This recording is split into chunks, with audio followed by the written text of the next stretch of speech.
Bom, boa tarde a todos. Estamos agora na parte final dessa segunda etapa do curso de recursos e agora nós vamos falar, temos dentro desse capítulo, nós temos dos processos no tribunais e a ementa de vocês pede para que eu fale da declaração de inconstitucionalidade, tá?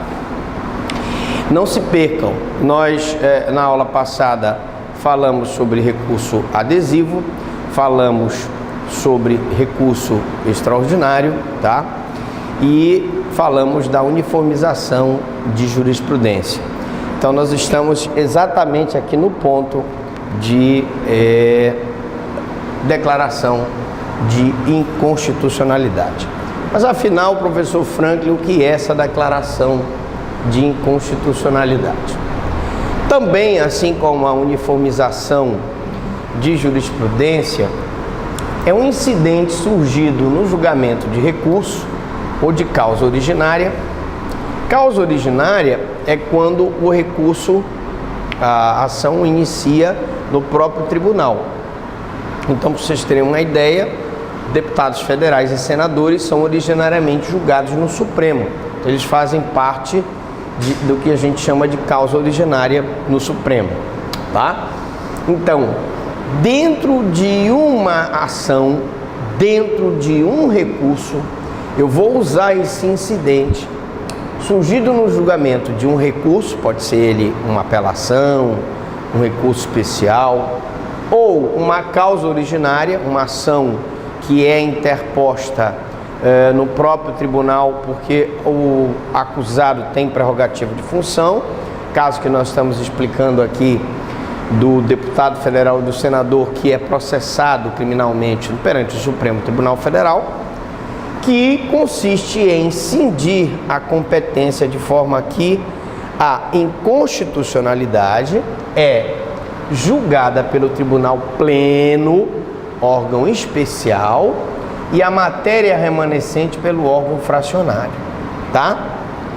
Então, eu pego aquela parte da inconstitucionalidade e julgo pelo órgão pleno e a parte remanescente é julgada pelo órgão especial.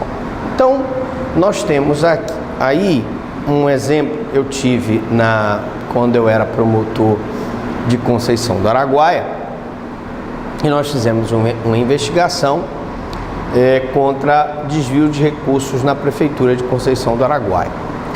E por ocasião dessa investigação, na época era o Fernando Henrique Cardoso, e eu não sei se vocês se lembram, ex-presidente Fernando Henrique Cardoso, ele fez uma alteração na lei de improbidade. Qual foi essa alteração? Ele fez uma alteração no sentido de que, à época, os prefeitos que fossem processados na ação de improbidade, a ação de improbidade, em vez de tramitar perante o juiz de direito da comarca de Conceição do Araguaia, que era o locus delicti, onde eles vinham praticando os desvios de recurso público, a partir desse momento, a ação ele teria prerrogativa de função e a ação de improbidade seria julgada perante o Tribunal de Justiça do Estado do Pará. Os prefeitos todos teriam prerrogativa de função. Nós fizemos incidentalmente a ação de improbidade um incidente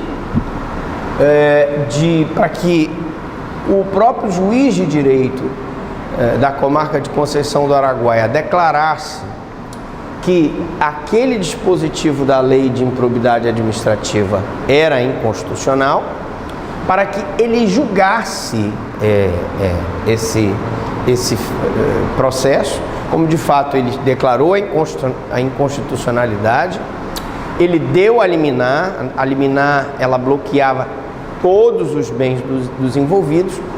O fato é que fatidicamente esse juiz foi assassinado, não se sabe se foi assassinado ou se o acidente que ele sofreu de carro foi de morte morrida ou de morte matada, porque sumiram logo com o veículo para não fazer a perícia do freio que supostamente tinha sido cortado.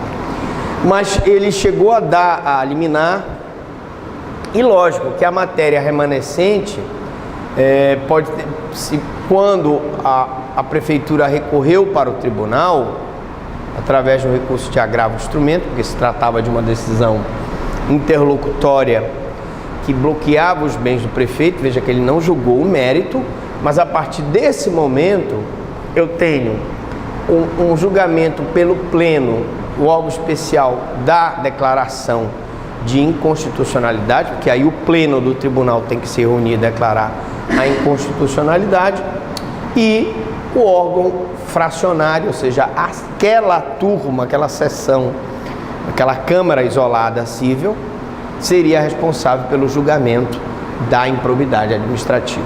Veja que aconteceu isso de fato em Conceição. Então trata-se de um controle difuso. Por quê? Porque qualquer juiz de direito pode declarar a inconstitucionalidade de uma lei. Então é um incidente, tanto que pode acontecer qualquer processo.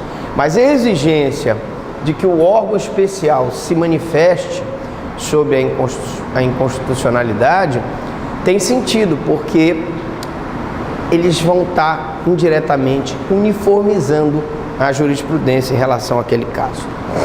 Bom, a pergunta é: quem é que tem legitimidade para arguir a inconstitucionalidade? Né?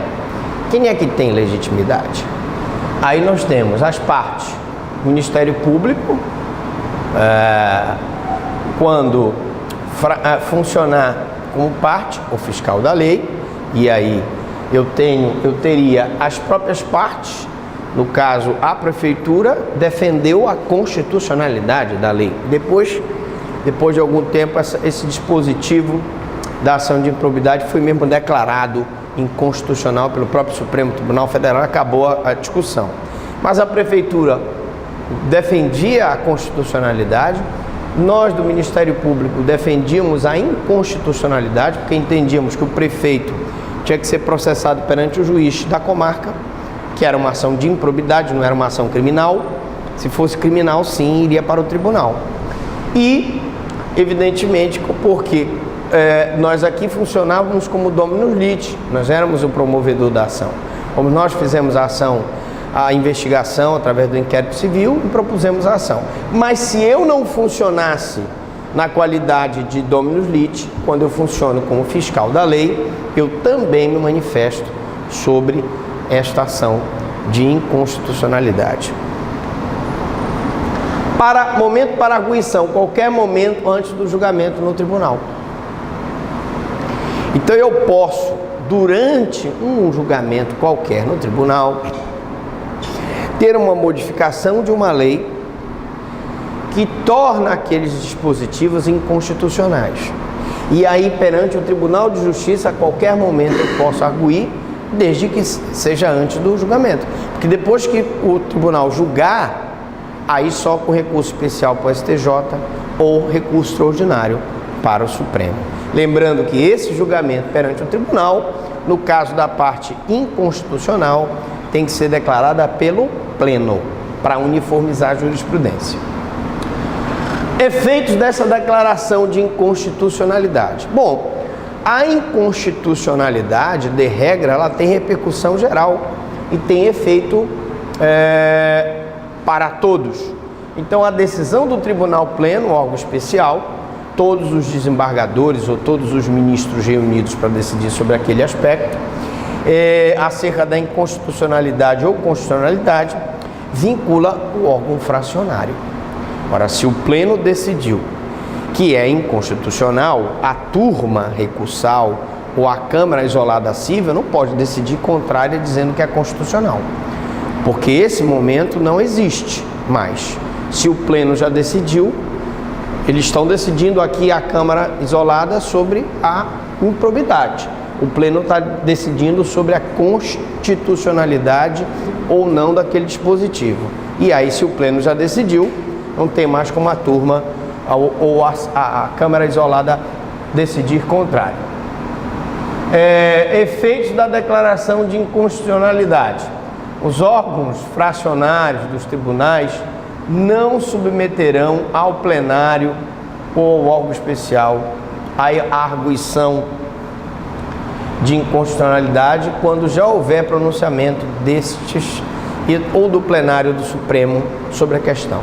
No nosso caso especificamente, nós tivemos, na época mesmo, a ação de improbidade ela demorou e o próprio Supremo Tribunal Federal decidiu, como eu disse posteriormente, que aquele dispositivo da lei de improbidade administrativa que tinha sido criado no governo Fernando Henrique, que dava foro privilegiado para os prefeitos, o Supremo declarou que não era constitucional.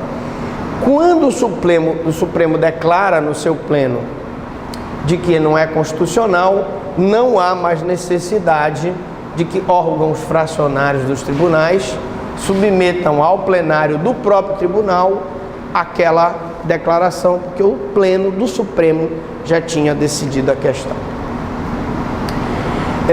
Tratando-se de inconstitucionalidade arguída em recurso extraordinário, e aí para isso serve o recurso extraordinário, o Supremo a declarar, quando se declara a inconstitucionalidade, far-se-á a comunicação ao Senado para a suspensão da execução da lei. Então, na hora em que o Supremo declarou que aquele dispositivo da lei de improbidade era inconstitucional, mandou um ofício para o Senado Federal para a suspensão da execução da lei. Qual foi o efeito direto lá em Conceição do Araguaia? O processo que tramitava perante o Tribunal de Justiça voltou para a comarca de Conceição do Araguaia, porque ele perdeu o foro teoricamente privilegiado, já que o próprio Supremo tinha encaminhado uma comunicação ao Senado suspendendo a execução da lei. O juiz já estava morto,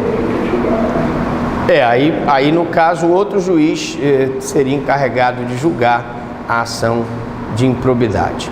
Bom, para efeitos de declaração de inconstitucionalidade, isso aqui é só.